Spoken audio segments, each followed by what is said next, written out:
Good evening, this is Goldie, also known as Mr. Anecdotal, Mr. Pasty, and the Talking Head. It's Wednesday, January 12th, 2011. Remember, most importantly, I rant so you don't have to. By the way, if I do not have your email and you would like to receive the script of each show, send me your email. I want to say I'm not happy being back here in 20-degree weather, and I was not happy to leave Samra and my many friends down there. Thanks for making me a part of the family over the holidays. Here's a brief summary of what I'm going to talk about today. I'm going to talk about gun control and the tyranny of the majority. I'm going to talk about immigration. This past weekend, some idiot shot a bunch of people in Tucson, Arizona. Actually, I think he was a terrorist, wasn't he? I mean, he was crazy, wasn't he? He was inspired by some targets on a map, wasn't he? I mean, Jon Stewart was speechless and did a free-range rant this past Monday. He was angry at the punditry. He asks that we need to be able to differentiate those that are crazy from those that are on TV. Again, he wants us to be able to differentiate between those that are crazy from those that are on TV. Good luck, John. When asked by my Northeast friend what did I think of the spin regarding the Tucson massacre, I said that he needed to turn off the TV and step back. I gave him my opinion, which was what I've said in the past, and it's something that we can learn from my Costa Rica friends, where there is caveat emptor, buyer beware, you take the risk. There are no taxes and no services. You have to take care of yourself. Don't walk in the middle of the road. Don't lean against that fourth-story railing. Looking at this extreme example, even Charles Krauthammer on Fox admitted that the existing gun control laws would not have stopped this crazy. I use this example as the Socratic method pendulum swing, where I admit that there is no way to prevent this and many other types of crimes, and that civil liberty violating law changes are never the answer. I'm willing to live with this risk and the consequences of taking this risk of going to a political rally or town hall or city council meeting or neighborhood meeting or jet ski meeting or dinner at a restaurant or shopping. Some crazy may then pull out a gun and shoot me, and I'll happily take this risk. It's the same risk that I'm willing to take to prevent cameras on my door as I walk out of my house, a TSA screener at my door as I walk out of my house, or a checkpoint as I drive into town asking, "Where are your papers?" Joe Napolitano on Freedom Watch on January 10, 2011 really hit home when he said that the Constitution was written for good times and bad. He used a classic NRA example of, what if someone down the street killed someone else with a kitchen knife? Would you ban kitchen knives? Guns don't kill people, people kill people. He is pure Second Amendment, and I think all of you can agree with him on the main point, that when these extreme cases happen, and he not only means Arizona, but 9/11 as well, it's the time that the protections and liberties guaranteed by the Constitution must be enforced. Think about the Patriot Act, Afghanistan, Iraq, Pakistan, and Yemen, those undeclared wars. In the aftermath of the Tucson massacre, and I love those message words you use, Judge, Representative King from New York introduced a federal bill to make it illegal to carry a gun within 1,000 feet of a politician. The judge got it right by saying, how do you know you were within 1,000 feet of the politician?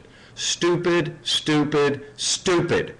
However, the main problem in enacting legislation immediately following a major event, such as the Tucson massacre or 9/11, is that you get two things. One, grandstanding by politicians, and two, rights-infringing legislation which is supported by the majority of those interviewed, surveyed, and including pundits on TV. So, for example, following 9/11, everyone in America was scared. Everyone wanted the terrorists to be caught. The majority was willing to give up some rights to be safer. And as we have learned from the old adage, when you sacrifice liberty for security, you get neither. I'm especially fearful of the majority, as I have said that 90 to 95% of people are ignorant, not unintelligent, ignorant. Another glaring example was prior to the Iraq invasion, 90% of Americans were in support of deposing Saddam Hussein. I was not in that group. I marched on the Congress Avenue Bridge. I was videoed by lackeys in FBI plants. Turns out, of course, that the 10% that opposed the Iraqi incursion was correct. Similarly, the majority that opposed the mosque not at ground zero was supporting an unconstitutional restriction on the freedom of religion. It turns out that the majority that supports stopping every car at a sobriety checkpoint is supporting an unconstitutional, unreasonable search and seizure. It turns out that the majority that supports Rick Perry for president, governor, supports a candidate that does everything out of self-interest, and that particular majority votes against its own self-interest. Alan Greenspan in The Age of Turbulence puts it better than I ever could, even though he's talking about populism, which throughout history has been the tendency for regimes to take from the rich and give to the poor through some type of fairness argument, especially when the majority is poorer than the minority of rich people. Greenspan said that one of the most important things for growth was property rights and the rule of law. For us in our arguments, the fear is that reactions to events lead us to a tyranny of the majority, where property rights, rule of law, and civil liberties are infringed upon by a vocal and reactive majority. From Greenspan, quote, "There have, of course, been numerous episodes of populist policy, but not governments, throughout American history, from the free silver movement of the late 19th century to much New Deal legislation. The most recent was Richard Nixon's ill-fated wage price freeze of August 1971. But President Nixon and earlier populist policy episodes were aberrations in the economic progress of the United States. Populist policies and governments in Latin America, think Hugo Chavez, have been endemic and hence much more consequential. Economic populism is presumed to be an extension of democracy to economics. It is not. Small d Democrats support a form of government in which the majority rules on all public issues, but never in contravention of the basic rights of individuals. In such societies, the rights of minorities are protected from the majority. We have chosen to grant to the majority the right to determine all public policy issues that do not infringe on individual rights. We may require supermajorities to implement certain laws. For example, in the United States, only a supermajority may override a presidential veto. But it was majorities in the assemblies of the 13 original states that ratified the Constitution, choosing to be governed in that manner. Democracy is a messy process, and it certainly is not always the most efficient form of government. Yet I, this Greenspan, agrees with Winston Churchill's quip, democracy is the worst form of government except for all those other forms that have been tried from time to time. For better or worse, we have no choice but to assume that people acting freely will ultimately make the right decisions on how to govern themselves. If the majority makes the wrong decisions, there will be adverse consequences, even in the end, civil chaos. I'm going to repeat that. If the majority makes the wrong decisions, there will be adverse consequences, even in the end, civil chaos. Populism tied to individual rights is what most people call liberal democracy. Economic populism, as used by most economists, however, refers implicitly to a democracy in which the individual rights qualifier is largely missing. Again, economic populism. Unqualified democracy, where 51% of the people can legally do away with the rights of the remaining 49%, leads to tyranny. Unqualified democracy, where 51% of the people can legally do away with the rights of the remaining 49%, leads to tyranny. Many of our founding fathers feared that American majority rule without the first 10 amendments of the Constitution of the United States, our Bill of Rights, would be tyranny.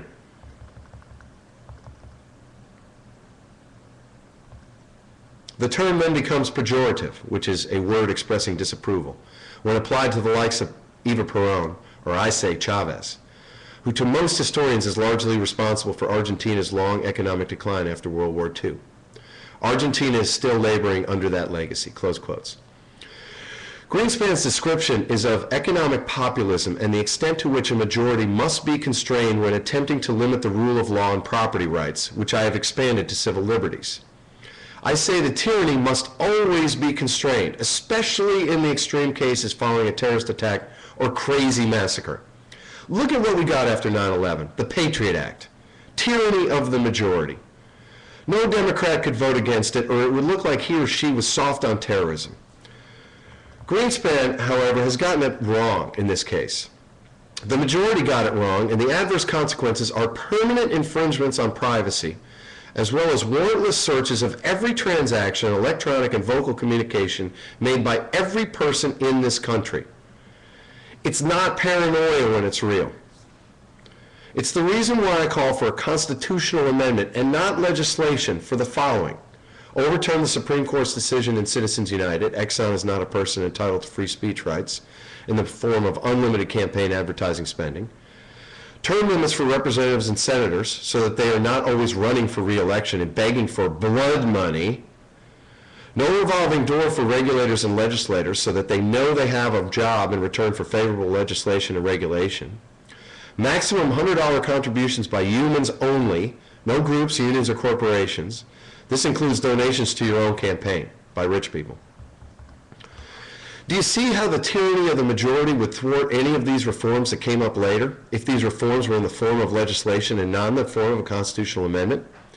Do you see how difficult it is to pass a constitutional amendment?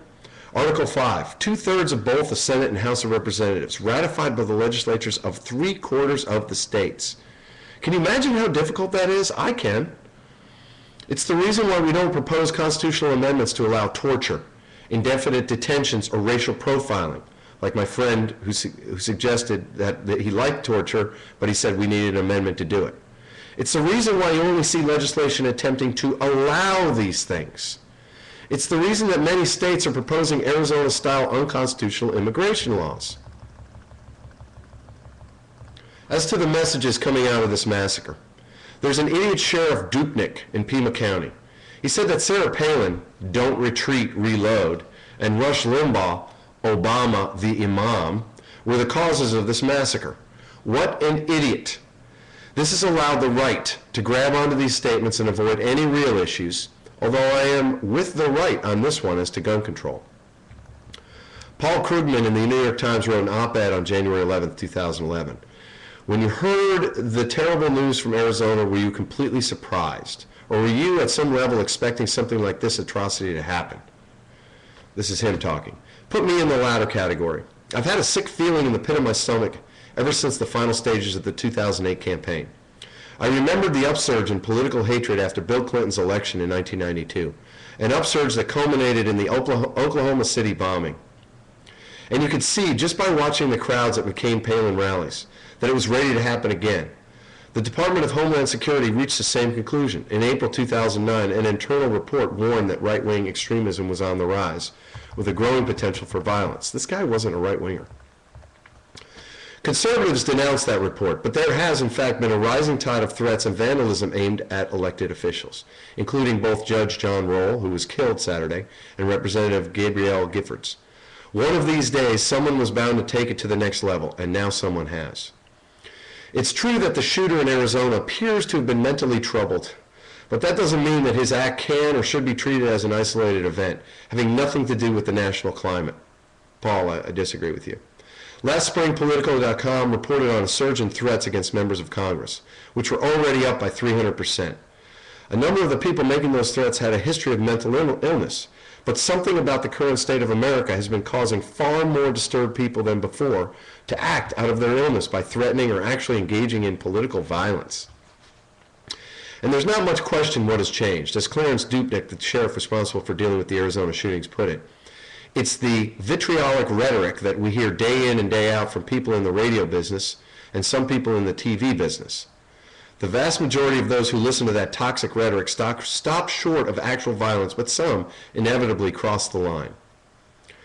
It's important to be clear here about the nature of our sickness. It's not a general lack of civility, the favorite term of pundits who want to wish away fundamental policy disagreements. Politeness may be a virtue, but there's a big difference between bad manners and calls, explicit or implicit, for violence. Insults aren't the same as incitement. The point is that there's room in a democracy for people who ridicule and denounce those who disagree with them. There isn't any place for eliminationist rhetoric or for suggestions that those on the other side of a debate must be removed from that debate by whatever means necessary. And it's the saturation of our political discourse, and especially our airwaves, with eliminationist rhetoric that lies behind the rising tide of violence. What's that toxic rhetoric coming from? Let's not make false pretense of balance. It's coming overwhelmingly from the right. It's hard to imagine a Democratic member of Congress urging constituents to be armed and dangerous, without being ostracized. But Representative Michelle Bachmann, who did just that, is a rising star in the GOP. And there's a huge contrast in the media. Listen to Rachel Maddow and Keith Olbermann, and you'll hear a lot of caustic remarks and mockery aimed at Republicans. But you won't hear jokes about shooting government officials or beheading a journalist at the Washington Post. Listen to Glenn Beck or Bill O'Reilly, and you will. Of course, the likes of Mr. Beck and Mr. O'Reilly are responding to popular demand. Citizens of other democracies may marvel at the American psyche, at the way efforts by mildly liberal presidents to expand health coverage are met with cries of tyranny and talk of armed resistance. Still, that's what happens whenever a Democrat occupies the White House. And there's a market for anyone willing to stoke that anger. But even if hate is what many want to hear, that doesn't excuse those who pander to that desire. They should be shunned by all decent people. That's Jon Stewart as well. Unfortunately, that hasn't been happening. The purveyors of hate have been treated with respect, even deference, by the GOP establishment.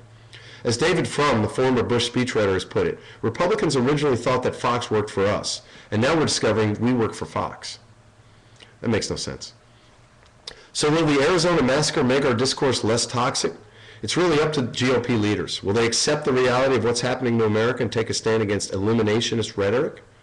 Or will they try to dismiss the massacre as the mere act of a deranged individual and go on as before? If Arizona promotes some real soul-searching, it could prove a turning point. If it doesn't, Saturday's atrocity will be just the beginning. Close quotes. All right, that was Krugman doing an editorial, and the Republicans went absolutely crazy over this, as well as the sheriff making his comments about Palin and Rush. Again, back to Jon Stewart. He said that he was saddened by the vitriolic and violent rhetoric that has characterized this country's discourse since 2000. I agree more with Jon Stewart, but I disagree with the sheriff and Krugman on this matter. There is no connection, except for the crazies. And they don't even need an excuse. Think about it. Somebody who's crazy, they're going to find any excuse at all. We're not talking about slightly marginalized people who are sane going out and shooting a whole bunch of people. They're not going to do it because Rush or Sarah Palin says to go do it. The crazies, whatever. As to the gun control message coming out of this, it's a red herring, so don't fall for it. The Supreme Court decided, correctly I believe, in the Chicago gun rights case a few months ago, that gun ownership was a fundamental right which could only be prescribed by reasonable regulations, but not prohibitions. I hate to say it, but more gun ownership, not less, would have limited the damage from this crazy. Also, do we want to pay for Secret Service-like protection for every politician? Hell no. We can't afford it.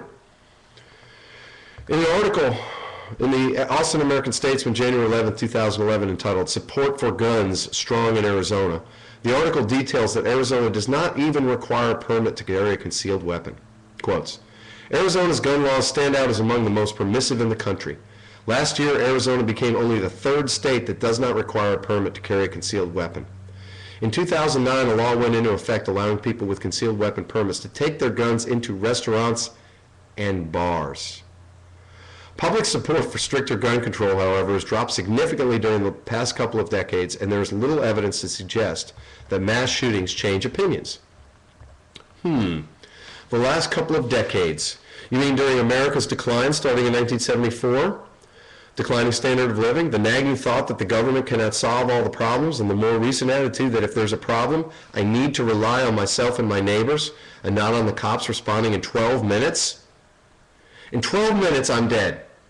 By the way, the argument that there should be a limitation on the amount of ammo in a clip is a loser as well. What if there are 5 guys attacking your wife?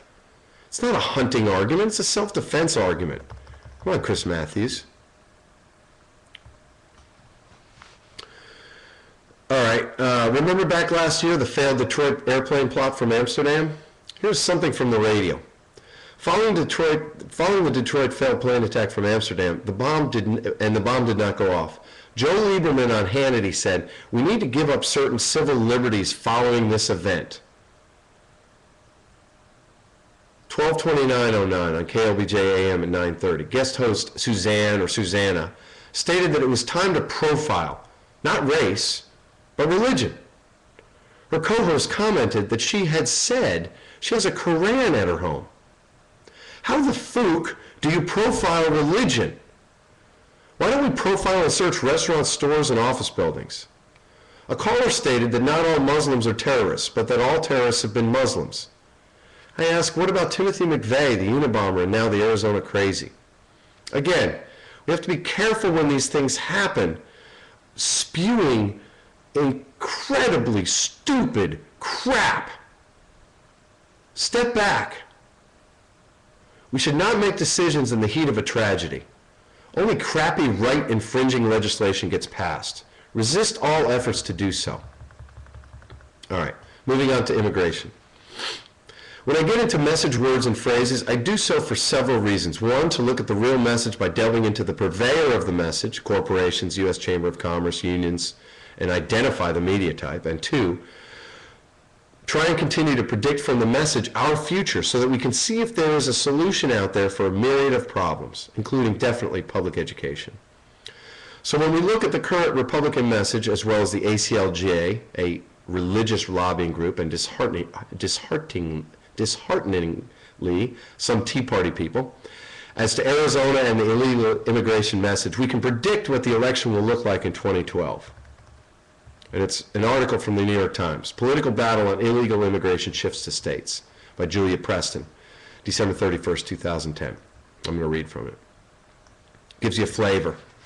Legislative leaders in at least half a dozen states say they will propose bills similar to a controversial law to fight illegal immigration that was adopted by Arizona last spring, even though a federal court has suspended central provisions of that statute. Think about that. They're proposing laws they know are illegal and they know they're going to be sued over with our taxpayer money. All right, back to the article. The efforts led by Republicans are part of a wave of state measures coming this year aimed at cracking down on illegal immigration. No. They are for getting re-elected. Legislators have also announced measures to limit access to public colleges and other benefits for illegal immigrants and to punish employers who hire them. We already have those. Next week, at least 5 states plan to begin an unusual coordinated effort to cancel automatic United States citizenship for children born in this country to illegal immigrant parents. 14th Amendment. At least the judge is consistent on this. It's in the Constitution. If you want to change it, change the Constitution.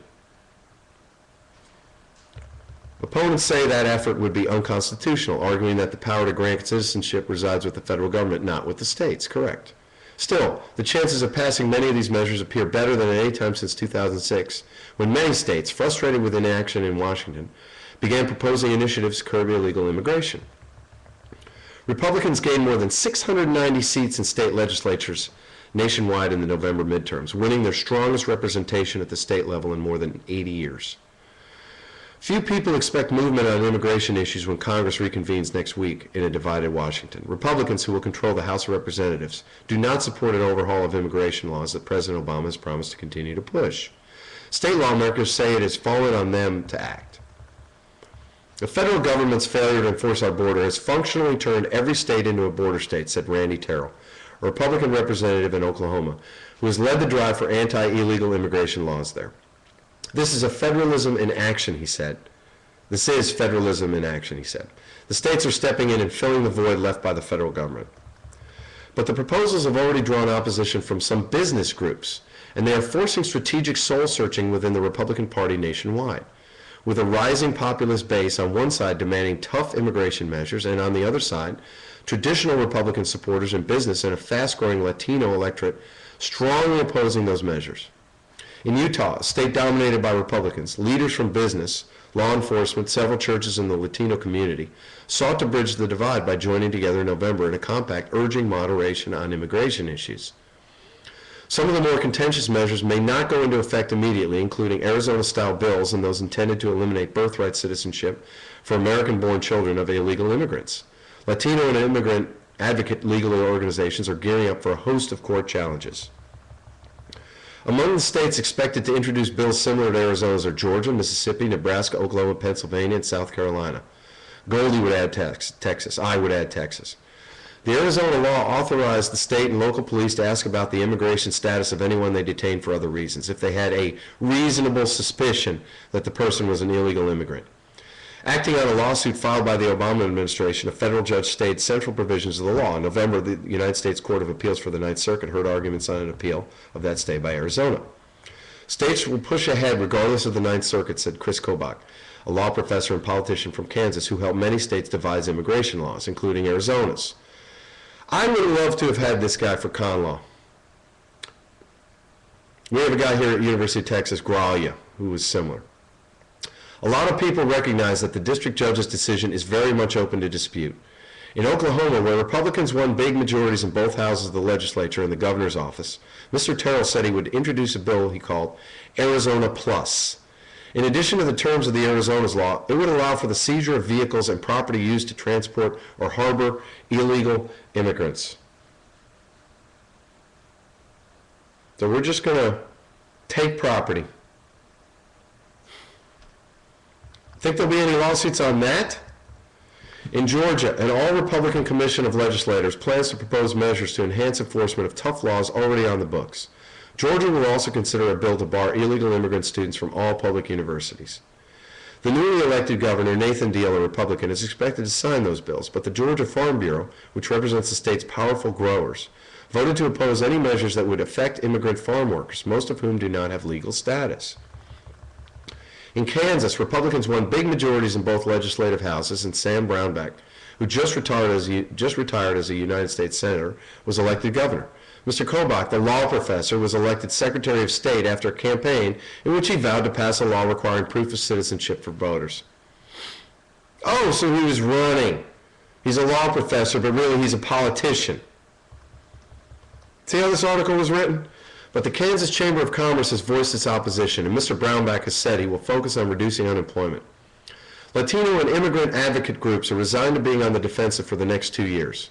These laws are creating resentment within the Latino community that is going to last for decades, said Tony Appius, director of Proyecto Latino de Utah in Salt Lake City, an immigrant advocacy group.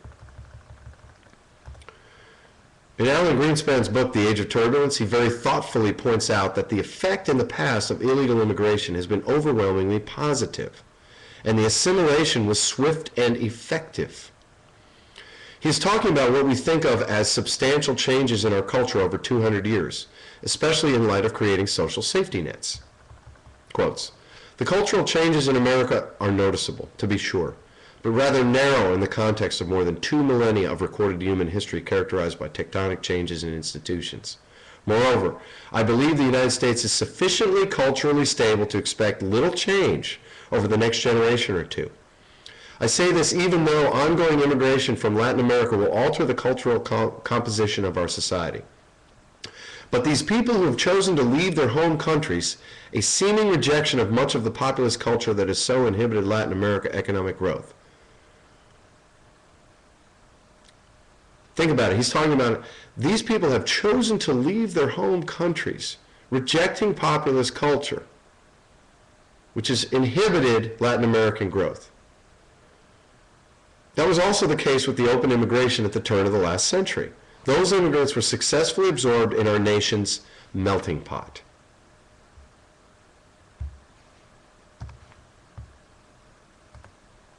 Maybe these states' individual, and I believe unconstitutional efforts, is to build an actual effective wall that the federal government cannot or cannot afford to build. It's just an idea. The ultimate loss is the loss of privacy we will all pay as its ultimate price. Although getting back to the reality of the price is the cost of litigation to all of the taxpayers of these several states. As a resident and taxpayer of Texas, I'm appalled that we pass laws in contravention of federal law until the Supreme Court renders an opinion. We can always call a special session at any time following such a Supreme Court decision. Don't waste our taxpayer money, you idiots. These are ultimately all election message actions. Moving on Judge Napolitano's Freedom Watch on January 6th, the judge reported that the Obama administration was paying Google to manipulate when a person does a search for Obamacare so that it goes to the government website, just like any other advertiser would do. I have to ask, do you want your government to use taxpayer funds to fight legalization efforts for marijuana in the several states? Oh, sorry, this is about Obamacare. You have to hand it to the judge. On January 6th, the House of Representatives spent 3 hours debating which version of the Constitution to read, and then read to each other the Constitution. They ended up writing revisionist history by not reading the original version that had the portions of the, the original version, which had the portions of slaves, the percentage of slaves being counted for representation purposes. What a waste of our taxpayer money. Why wouldn't you read the original Constitution? What about any kids that might have been watching C-SPAN? What about the people that were maybe trying to learn? You had to revise it out? The Constitution is a great document. That's just how it was at the beginning. We got rid of that later. We learned. We flip-flopped. It's okay.